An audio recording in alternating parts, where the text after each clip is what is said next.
Welcome to All Our Pieces Poetry Show number 2. Today we're going to focus on November themes, the theme of introspection, changing of seasons, Indian ancestry, and I'm Judy Faust, and I'm here with Cathie Bomba. And we are so excited to be doing this show, and would love to have your feedback. So feel free to email us at judy@connectyourstories.com or a comment on Facebook. Okay, so we're going to start today with Cathie reading 2 poems, and she'll tell us a little bit about it. This poem I'm going to read is about Thanksgiving, and I have Native American ancestors, and every Thanksgiving this is what happens for me, and this is part 1. I'm going to complete this. Thanksgiving Day for me is something else entirely.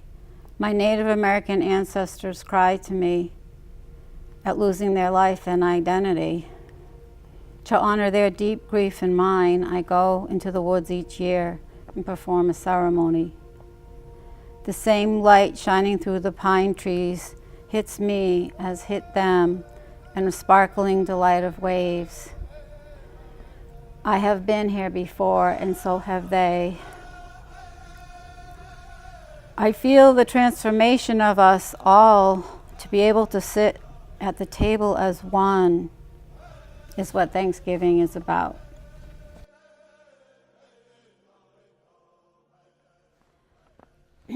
This next poem I'm going to read is a Native American custom that I didn't know at the time. I was 5 years old, and I climbed to the very, very top of a tree because I believed Divine Spirit was in the sky. And I had a big question, what am I doing here on Earth? You know, and so when I was 5, I climbed to the very top of a tree. And this one's called The Tree and Me. I had a friend that was a tree, familiar as my bones to me, knew its curves and branches, not needing to hold on to as the tree held me.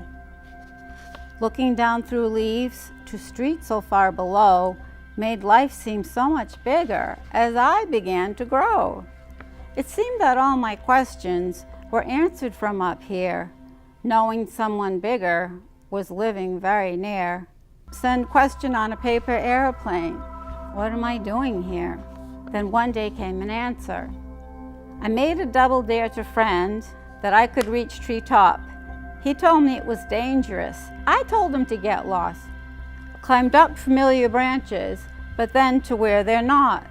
I just kept right on going until I reached the top. There was no branch above me. There was only sky and air on each and every side. Like a scary carnival ride, treetop and me were bending in the wind. Upside down, trunk near, then far. Swirls below of roof and car.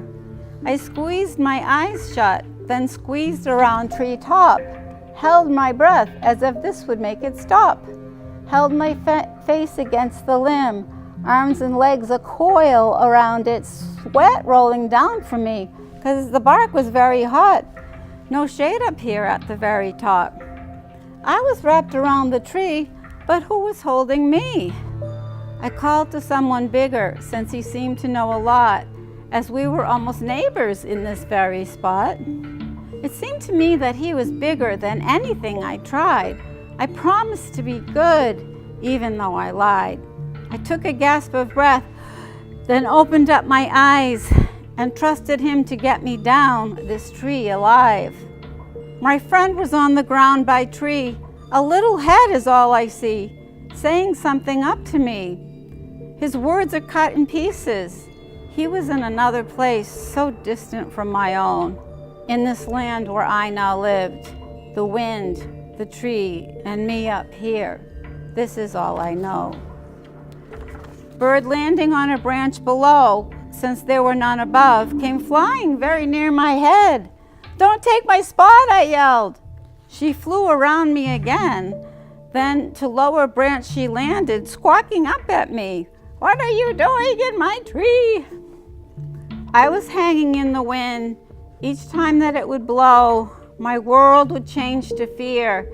My will was not my own. I felt that I might die here, like people on TV. I had held dead birds and bugs and snakes that I had buried, but never thought the word death would be so very present.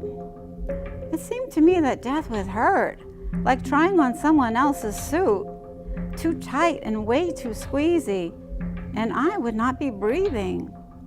My friend's mother now arrives in that other world below.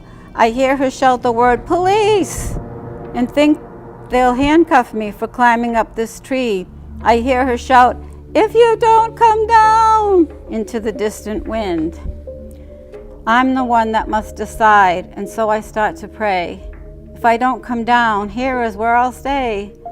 My sweat and bark have formed a paste that has stuck me to the tree. The slightest move makes bark pieces fall down away from me. I look to moving branch below. It is miles away. I ask for help from someone bigger, then decide to do it anyway. Someone else's shaky leg puts foot to lower branch. I realize it is my own, but my arms and chest and face stay clenched. My shorts are in my underpants. I must look down again to find a branch for my right hand. My body tight like a pulled elastic band. Here comes the wind and moves the tree. A branch jumps out just for me. I grab it joyfully. Someone's looking out for me. Swinging sideways for a while, hanging between two branches, relieved to have my hands and feet on something more secure, so glad to have some tree above and not just only sky. No longer bending in the wind, no longer going to die. From branch to branch to branch I glide. Bark pieces stuck onto my skin, on face, inside of hair, except where shirts and shorts have been, and my scrunched up underwear. The pieces that have fallen off have left a bark print there. My scrapes now pounding, oozing, red rivers running to my socks. I land on dirt in front of a friend in one triumphant bound. I am so happy, I kiss the ground. I won the double dare. The tree has taught me something I will not leave behind. The little girl who went up the tree was not the same one who came down. I asked for help from someone who was far beyond, who now is very, very near, resting on my arms. He had come and found me, and I had found him too, and answered my question. My life and his were fused. He would help me throughout my life in climbing down other trees, but I would need to always choose to take that first step to be free. So November is a good time for introspection because nature is resting and ending a season. And so our poems reflect some of our personal history as well as our collective history. This one is actually kind of political. November 2016. Glorious yellow trees have turned reluctantly to brown. A few stubborn ones flap in the rain like a tattered American flag. On this little ridge of land now barely robed, the view is clear. A snaking river of silver winds around shallow gray hills. My Austrian mother watches the news, eyes riveted, heart pounding, asking me, when will we escape to Canada? Wondering about a Happy New Year. Not yet. Looking up to the geoengineered November skies, loaded with soot, sown like seeds to cull the population, I walk to my table for lunch with no appetite and consider what's in the water, this food, my body, one leaf. in a global landscape that cries out for human intelligence, the kind that bans poisons of the body and fights injustices, the kind of wisdom that still clings to nature's given treasures, glorious, far beyond Wall Street's dwindling dollar. What comfort can we find now? I think I can still hear the last of the crickets. I noticed chipmunks filling their cheeks, and the honking Canadian geese are heading home in flight. This one is a personal loss of my mother who passed on. This one's called Take a Picture. Soon, it will have been a year when Mom and I finished our Thanksgiving meal. At 95, with a sentence from a doctor of 7 months to a year to live, the time was near. But I could not comprehend it, for she was the mother that ruled, sometimes with bright smiles of joy, but often with sarcasm and narcissism, and in my teenage years, physical abuse, and I never was sure what was to come. After the meal, the sun was setting, and the footpath behind my apartment was strewn with leaves and pine needles, awash in golden light. I longed for us to walk, to escape from kitchen chores, so that we could at last share gratitude together. But I never was sure what was to come. So after I made us coffee and a healthy dessert, which probably disappointed her, we put on our coats and walked around the corner of the building. We had just stepped out on the path when she was out of breath. She threw her head up and proclaimed, "Oh, this is beautiful!"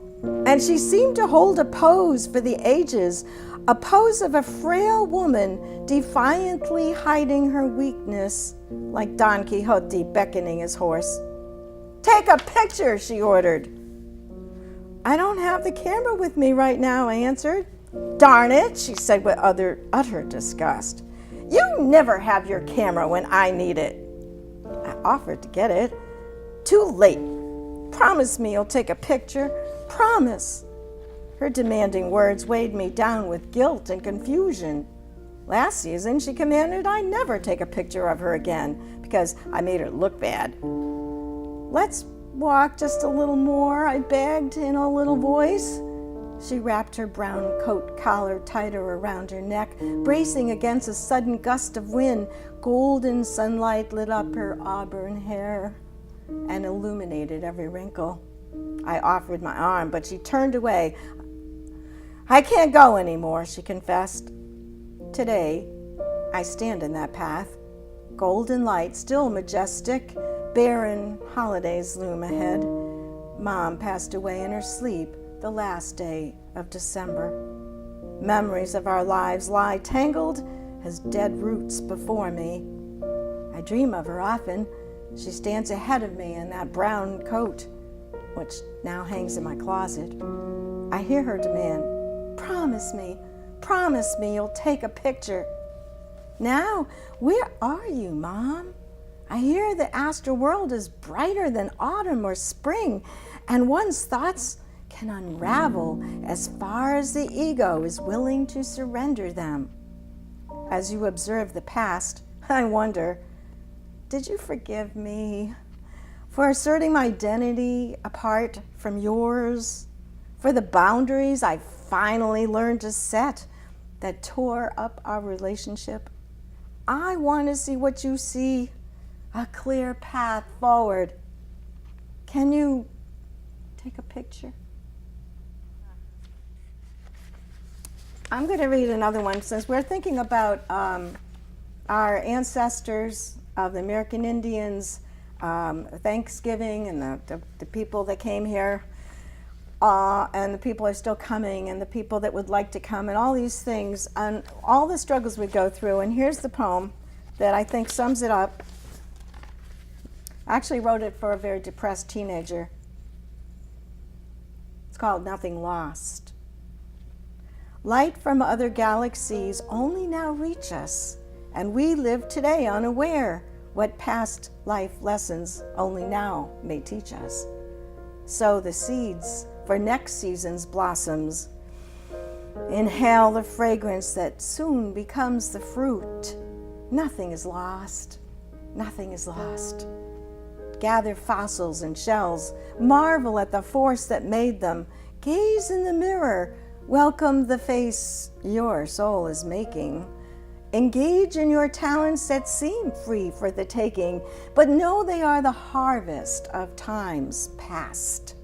Nothing is lost, dear child, nothing is lost. And even when death and illness threaten us, it's only the little ego and the actor's role that dies away, because I believe the show goes on and your next birth is a new role to play. Every spring, dandelions send their whiffs of silk to find their way through wind and rain, and somehow they have no trouble coming up again and again. We are nature's plants in nature's garden, part of the seasons, part of the grand design. We are free to roam, to wish, to toil, using the canvas of space and time. Every night I thank the stars for traveling the galaxies just to dazzle us with their mysterious light. And I say a prayer that I too may give something back, leaving my temporary flash of insight for the ages of God's endless day and endless night. Gladly I embrace life's harvest, paying sometimes dearly for the cost. But I have peace believing that nothing is truly ever lost. Okay. To lighten our show today, I'm going to read a poem about Maine, one gray November day in Maine. It's called the Maine Reason. I'm in gray, Maine, aptly named today. No blue to cheer a barren tree. No snowstorm to liven up a conversation. No ice on the roads to propel the natives into possible adventure. I was driving, looking for a diner. Nothing down the road, hee-yah, but houses and slow-moaning trucks blocking my wagon, pulling the speedometer needle and my patience down to zero. Got to find some civilization, some sandwich, some coffee. Then I found it. Passed it first off. It was a box, really. What was the name?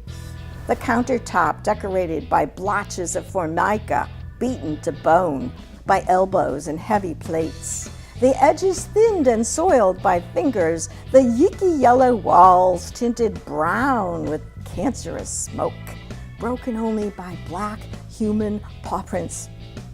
Coffee? A grandmother waitress asks. I nod, and she bangs down a mug. Tuna melt with chips, I order, studying her. Her screaming blue turtleneck, faded jeans, and a black and white polka dot apron smeared with grease. Christ dangles helplessly from her neck as she bends and cleans and tidies. Her veined and reddened hands, a history of pulling dishes from a Hobart, babies from a womb. Her dutiful daughter counts crumpled dollared bills that have come from truck driver pockets. I folded my LL Bean Parker neatly, placing it on a fake leather stool. While sipping coffee, it slipped to the dingy floor, taking my bulging pocketbook with it. Thud! The old-timer stopped talking. Granny raised an eyebrow. The daughter paused and lost her count. They watched me fumbling. I replaced it, but then it zipped to the ground. Just when I thought I had critiqued every tacky and torn, upholstered booth while enjoying the tuna and chips, Granny strolled by with 2 lunch plates pointed with her head. Huck's right there, you know. Better than chasing your coat, don't you know? Hey, up. That's why I like Maine. Cathie's going to finish up with a beautiful, hopeful poem about fall. Fall.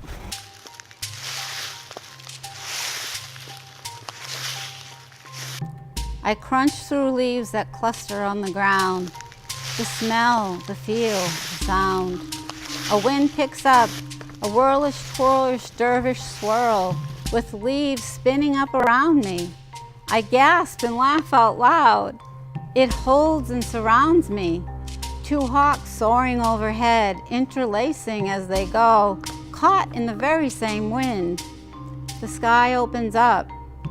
The sun spots through the clouds like a beam, through the soaring hawks, then onto me. Then dark, ominous storm clouds move ahead. The raindrops hit my smiling face and arms. I am blessed. I expect a rainbow soon.